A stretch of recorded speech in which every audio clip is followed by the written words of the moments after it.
Assalamualaikum warahmatullahi wabarakatuh. Saya perwakilan dari kelompok ingin memperkenalkan diri. Pertama, saya sendiri yaitu Anggun Budi Lestari dengan NIM 22231004. Selanjutnya yaitu Selinda Wigati Asih Afiana dengan NIM 22231030. Selanjutnya yaitu Pupun Hanifah dengan NIM 22231124. Yang keempat yaitu Dasa Anugrah Anggraini dengan NIM 22231053.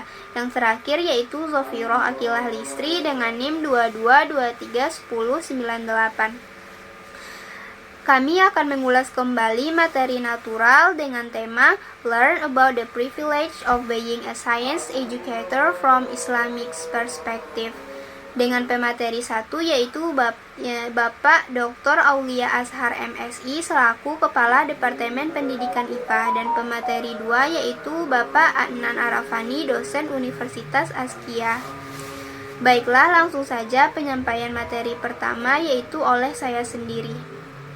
Saya akan menjelaskan tentang kemampuan memimpin diri sendiri dan ilmu sebagai landasan mengajar. Dalam manajemen pendidikan Islam, kepemimpinan juga memegang peranan yang sangat penting. Kepemimpinan dianggap sebagai pemicu perubahan dalam pengembangan mutu dan prestasi pendidikan Islam, baik madrasah, sekolah Islam maupun pesantren. Kepemimpinan lembaga pendidikan Islam yang efektif dapat mengkreasikan berbagai indikasi prestasi dalam lembaga pendidikan Islam yang dipimpinnya. Bahkan dalam saat yang sama, kemampuan dari kepemimpin itu sendiri untuk berubah dan pola kepemimpinan yang efektif juga menjadi pemicu pembaharuan itu sendiri. Dalam Islam sendiri, kepemimpinan mendapat porsi bahasan yang tidak sedikit. Tidak sedikit ayat Al-Quran dan hadis yang membincang akan pentingnya kepemimpinan dalam sebuah komunitas. Beberapa istilah Al-Quran yang terkait dengan kepemimpinan antara lain khalifah, imam, dan ulil amri. Di samping itu disebutkan juga prinsip-prinsip kepemimpinan, yang mana prinsip tersebut harus dimiliki seorang pemimpin walaupun tidak secara totalitas. Selanjutnya, setiap individu mampu menjadi pemimpin bagi diri sendiri. Islam adalah agama yang memberikan pedoman lengkap tentang bagaimana kita harus mengatur hidup kita, termasuk bagaimana kita harus memimpin diri sendiri. Yang pertama adalah kita harus mengenal diri sendiri. Langkah pertama dalam memimpin diri sendiri dalam Islam adalah mengenal diri sendiri. Dalam Al-Quran, Allah berfirman, "Dan aku tidak menciptakan jin dan manusia melainkan supaya mereka menyembahku." Quran Surah Az-Zariyat ayat 56. Ayat ini mengajarkan bahwa tujuan utama penciptaan manusia adalah untuk menyembah Allah. Untuk menyembah dengan baik, kita perlu mengenal diri sendiri, mengenali kelebihan dan kelemahan kita, serta memahami tujuan hidup kita. Selanjutnya yaitu takwa. Salah satu konsep utama dalam Islam adalah takwa, yaitu kesadaran dan ketakwaan kepada Allah. Takwa adalah fondasi diri sendiri secara moral. Ketika kita memiliki takwa, kita akan selalu berusaha untuk melakukan yang benar dan menghindari yang salah. Yang ketiga yang tidak kalah penting adalah mengendalikan hawa nafsu. Dalam Islam, nafsu adalah salah satu musuh terbesar manusia. Allah berfirman, "Dan sesungguhnya nafsu itu selalu menyuruh kita kepada kejahatan, kecuali kepada orang yang diberi rahmat oleh Tuhannya." Quran Surah Yusuf ayat 53. Oleh karena itu, memimpin diri sendiri dalam Islam berarti mengendalikan nafsu kita, menjauhkan diri dari dosa, dan mendekatkan diri kepada Allah. Selanjutnya yaitu adalah ihsan. Konsep ihsan, yaitu melakukan sesuatu dengan sebaik-baiknya, adalah bagian integral dari memimpin diri sendiri dalam Islam. Rasulullah SAW bersabda, "Ihsan adalah menyembah Allah seakan-akan kamu melihatnya, dan jika kamu tidak melihatnya maka Dia melihat kamu." Dengan melakukan segala sesuatu dengan ihsan, kita tidak hanya memimpin diri sendiri, tetapi juga memberikan yang terbaik kepada orang lain dan juga kepada Allah. Selanjutnya yaitu pendidikan dan ilmu. Pendidikan dan ilmu pengetahuan adalah bagian penting dari memimpin diri sendiri. Dalam Islam, Rasulullah Shallallahu Alaihi Wasallam mengatakan, mencari ilmu adalah kewajiban bagi setiap muslim. Dengan belajar dan mengembangkan pengetahuan kita, kita dapat menjadi pemimpin yang lebih baik bagi diri sendiri dan masyarakat. Yang keenam yaitu kepemimpinan moral. Memimpin diri sendiri dalam Islam berarti menjadi pemimpin moral dalam masyarakat. Rasulullah Shallallahu Alaihi Wasallam adalah teladan utama dalam hal ini. Dia menunjukkan contoh yang baik dalam segala aspek kehidupan, dari akhlak hingga tindakan. Kita sebagai umat Islam juga harus berusaha untuk menjadi teladan moral bagi orang lain. Yang ketujuh yaitu kepatuhan terhadap hukum Allah. Terakhir, tetapi tidak kalah pentingnya, memimpin diri sendiri dalam Islam berarti patuh terhadap hukum Allah. Hukum Allah yang tercantum dalam Al-Quran dan hadis. Hukum Allah adalah panduan yang jelas untuk kita dalam menjalani kehidupan yang benar dan bermoral. Dalam kesimpulannya, memimpin diri sendiri dalam Islam adalah suatu tugas yang tidak pernah selesai. Ini adalah perjalanan sepanjang hidup kita untuk menjadi pribadi yang lebih baik secara spiritual dan moral. Dengan mengenal diri sendiri, memiliki takwa, mengendalikan hawa nafsu dan berusaha untuk selalu berbuat baik, mencari ilmu, menjadi pemimpin moral dan patuh terhadap hukum Allah, kita dapat mencapai kesempurnaan spiritual dan moral dalam Islam. Nah, sekian materi yang dapat saya sampaikan. Assalamualaikum warahmatullahi wabarakatuh. Saya Selinda Wigati Asy Afiana dengan NIM 222313030 Program Studi Pendidikan Ilmu Pengetahuan Alam. Di sini saya akan mengulas kembali materi tentang natural science yang telah dipaparkan kemarin, yaitu mengenai peran guru sebagai seorang pendidik. Guru merupakan tenaga profesional yang memiliki tugas utama untuk mendidik, membimbing, mengajar, mengarahkan, menilai, melatih, dan mengevaluasi para peserta didik untuk jalur pendidikan formal maupun pada pendidikan yang ditempuh anak usia dini, pendidikan dasar, hingga pendidikan pada pendidikan menengah. Selanjutnya itu ada peran-peran guru yang sangat penting dan harus dimiliki seorang guru secara personal ataupun secara profesional. Apa saja? Yaitu guru sebagai sumber belajar, yaitu peran sebagai sumber belajar di mana berkaitan sangat erat dengan penguasaan materi pelajaran yang akan dipaparkan. Kita bisa menilai baik atau tidaknya seorang guru hanya dengan melihat dari penguasaan dalam pemaparan sebuah materi pelajaran, sehingga guru tadi dapat berperan sebagai benar-benar sebagai sumber belajar bagi peserta didiknya tadi. Apapun yang ditanyakan dari siswa yang berkaitan dengan materi pelajaran yang sedang diajarkannya, dan biasanya ia juga akan bisa menjawab dengan sangat yakin dengan jawabannya tadi. Selanjutnya itu ada guru sebagai fasilitator, di mana guru berperan dalam memberikan pelayanan untuk memudahkan siswanya atau peserta didiknya tadi dalam kegiatan proses belajar mengajar. Nah, sebelum proses pembelajaran dimulai, tentunya seorang guru akan terlebih dahulu bertanya kepada seorang didik bagaimana dia tadi gitu dengan menyajikan bahan pelajaran. Pertanyaan ini sekilas memang ada benarnya melalui usaha yang dimana akan memperlihatkan bahwa dia sungguh-sungguh, dimana guru juga ingin agar belajar untuk mudah menyajikan bahan pelajaran dengan baik.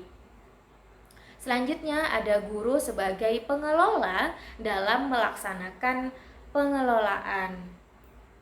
Nah, pembelajaran ada dua macam kegiatan di mana hal ini harus dilakukan, yaitu untuk mengelola sumber belajar dan melaksanakan peran sebagai sumber belajar itu sendiri juga. Artinya bahwa sebagai pengelola pembelajaran,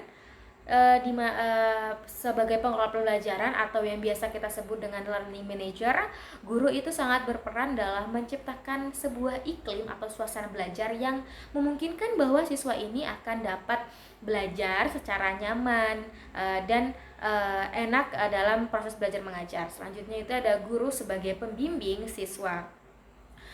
Siswa itu adalah suatu individu yang unik, di mana keunikan itu tidak dapat kita lihat dari orang lain gitu kan, dilihat dari adanya setiap perbedaan. Artinya tidak ada dua individu yang sama, walaupun secara fisik mungkin individu itu sendiri itu secara kemiripan, tapi pada hakikatnya mereka tuh tidak sama gitu, baik dalam bakat ataupun minat yang dimiliki, kemampuannya juga dan sebagainya tadi.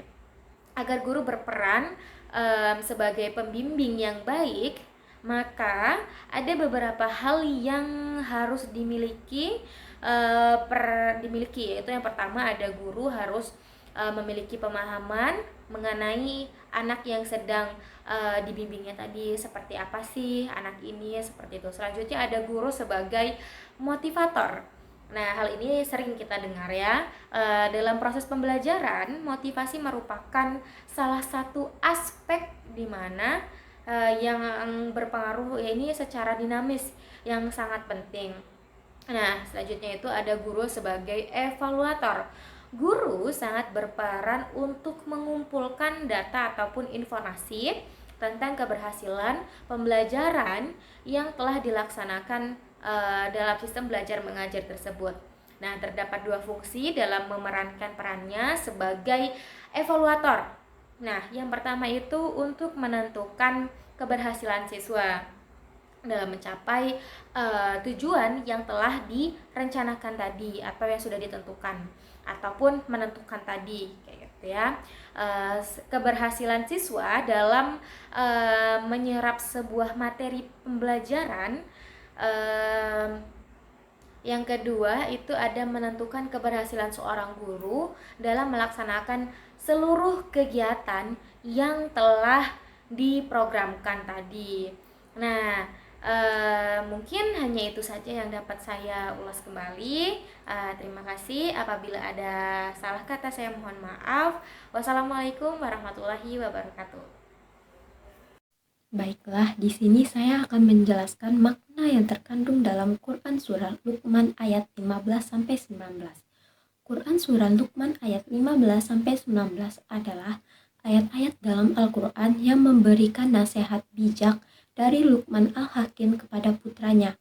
Ayat-ayat ini mengandung berbagai ajakan moral dan nasihat tentang tata cara hidup yang baik. Nah, marilah sama kita mendengarkan surat Luqman ayat 15-19.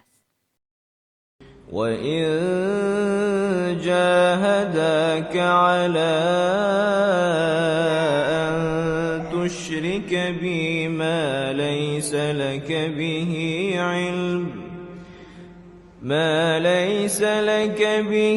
عِلْمٌ فَلَا تُطِعْهُمَا وصاحبهما في الدنيا معروفا واتبع سبيل من أناب إلي ثم إلي مرجعكم فأنبئكم بما كنتم تعملون يا بني إنها إن تك مثقال حبة من خردل فتكن في صخرة أو في السماوات أو في الأرض يأت بها الله إن الله لطيف خبير يا بني أقم الصلاة وأمر بالمعروف وانه عن المنكر واصبر على ما أصابك إن ذلك من عزم الأمور ولا تصعر خدك للناس ولا تمش في الأرض مرحا إن الله لا يحب كل مختال فخور وقصد في مشيك واغضض من صوتك إن أنكر الأصوات لصوت الحمير. Masya Allah. Selanjutnya mari kita bahas makna yang terkandung. Pada ayat ke-15, ayat ini mengajarkan pentingnya mengikuti kebenaran tauhid, keyakinan akan satu Allah. Meskipun jika orang tua berusaha memaksa keyakinan lain, kita harus tetap patuh dan hormat kepada orang tua. Tetapi dalam hal kepercayaan dan keyakinan, kita harus memiliki jalan yang benar. Selanjutnya ayat 16. Ayat ini mengingatkan kita bahwa akhirnya kita semua akan kembali kepada Allah dan kita akan diminta pertanggungjawaban atas tindakan dan perbuatan kita selama hidup. Makna ayat ke-17, Luqman memberikan nasihat tentang pentingnya tindakan baik, bahkan yang sekecil apapun. Jika dilakukan dengan tulus, ikhlas, Allah memperhatikan dan menghargai perbuatan baik tersebut. Selanjutnya, ayat ke-18. Ayat ini mengingatkan kita untuk tetap merendahkan diri dan tidak sombong. Manusia meskipun memiliki kekuatan dan kemampuan tidak dapat menyamai kebesaran Allah atau alam semesta yang diciptakannya. Dan yang terakhir yaitu adalah ayat yang ke-19. Ayat ini mengajak kita untuk merenung ciptaan Allah dan mengenali bahwa segala sesuatu adalah hasil karyanya. Allah adalah ciptaan yang kuasa dan kita harus selalu menghormatinya. Nah, dapat kita petik kesimpulan dari makna ayat-ayat Luqman tadi bahwasannya ayat-ayat ini mengandung ajakan moral dan etika serta mengingatkan kita tentang pentingnya tauhid, keyakinan akan satu Allah dalam hidup kita. Luqman memberikan nasihat bijak kepada anaknya tentang tindakan baik, tulus, ikhlas, dan sikap rendah hati dalam menghadapi penciptaan Allah. Assalamualaikum warahmatullahi wabarakatuh. Perkenalkan, nama saya Dasa Anugrah Anggraini dengan NIM 22231053 berasal dari kelas IPA A BP22. Di sini saya akan menjelaskan materi tentang berbakti kepada orang tua. Orang tua adalah orang yang paling berjasa pada hidup kita. Jasa orang tua tidak dapat kita balas dengan hal apapun. Orang tua telah mendidik dan menjaga kita sejak kita lahir. Berbakti kepada orang tua disebut juga dengan birrul walidain. Ridho Allah bergantung pada ridhonya orang tua. Oleh karena itu kita harus berbakti kepada orang tua dengan cara menuruti perintahnya selagi perintahnya itu tidak menyeleweng dari syariat Islam. Berbakti kepada orang tua itu mempunyai keutamaan. Yang pertama, berbakti kepada orang tua merupakan amalan yang paling disukai oleh Allah Subhanahu wa Ta'ala. Yang kedua, keutamaan dari berbakti kepada orang tua itu yaitu berbakti kedua orang itu sama halnya dengan kita jihad di jalan Allah. Yang ketiga, keutamaan dari berbakti kepada orang tua itu sama juga dengan halnya kita naik haji. Selanjutnya, jika kita kita tidak berbakti kepada orang tua, kita akan celaka. Lalu berbakti kepada orang tua itu jika orang tuanya masih hidup dapat dilakukan dengan cara menaati perintahnya selagi perintah tersebut tidak menyeleweng dari agama Islam ataupun syariat Islam. Jika orang tuanya telah meninggal, maka hal yang dapat dilakukan sebagai cara berbakti kepada orang tua yaitu dengan cara mendoakannya agar dilapangkan kuburnya. Sekian materi dari saya. Apabila ada kata-kata salah, mohon dimaafkan. Assalamualaikum warahmatullahi wabarakatuh. Materi yang terakhir yaitu tentang jalan surga pendidik dan karakteristik sebagai calon pendidik. Nah, sebelumnya kita harus mengetahui apa itu pendidikan karakter. Pendidikan karakter merupakan pendidikan yang mengembangkan nilai-nilai dan karakteristik pada peserta didik atau mahasiswa sebagai bekal dalam kehidupan. Nah, sebagai seorang pendidik, kita harus mengajarkan kepada peserta didik tentang nilai-nilai dan karakteristik seperti nilai moralitas, sikap, religius, dan lain-lainnya. Agar peserta didik tersebut memiliki nilai-nilai dan karakteristik dalam kehidupannya. Yang pertama, kita harus mengajarkan dan membiasakan peserta didik memiliki karakter yang baik. Selanjutnya, pasti akan tertanam di dalam diri peserta didik tersebut. Pendidikan karakter harus terus dipupuk kepada mahasiswa atau peserta didik seperti nilai kasih sayang, kebinekaan, kesikapan, dan lain-lainnya.